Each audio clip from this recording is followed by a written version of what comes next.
Yep, so I'm just trying out this new cable that I built from a GoPro, and then the GoPro have been giving me some problem where it cutting off recording and stuff like that. And so I decided to go right ahead, dig up in my stash, and I found a ubeck, 5-volt ubeck at 3 amps. It takes 6 volts, up to 6 volts. I found it works at 3 amps, and I decided to put together a power cable for my GoPro. And I'm using my GoPro full size without any scrapping, minus the battery. So it may have a change in dynamics in the flight, but hopefully it would allow my GoPro to record without having to stop mid-flight and all that kind of thing. You know, because my GoPro has been cutting off and due to battery issues, right? So I decided to go right ahead and make this ubeck cable, and now I'm about to take a little fly in my neighborhood as usual.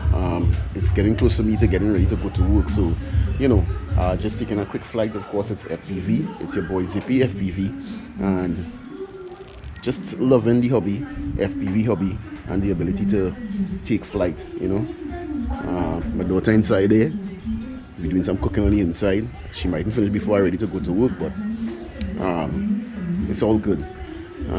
So enjoy the flight, guys. Check us out on Trinidad FPV Drone Racers on Facebook, Trinidad FPV Drone Racers community on Facebook, also Instagram. We also there. We also at TikTok. So you know, look us up. Some of you have been asking if we have drone parts and stuff like that. We don't have any at the moment, but we can assist you with building the drones. We can assist you with building your drones, and we can assist you with sourcing parts, right, and setting you on the right track to enjoy FPV flight. Yeah, so it's your boy Zippy FPV. Enjoy the flight, guys.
now is the ultimate test of my cable to see if my cable holds strong, and allow my GoPro to continue recording. I'm looking at the screen, the front screen of the GoPro, and I'm seeing where cable is still connected. Of course, it's using the battery, the power from the 6S battery, and so I'm going to now switch off my recording and see how that goes.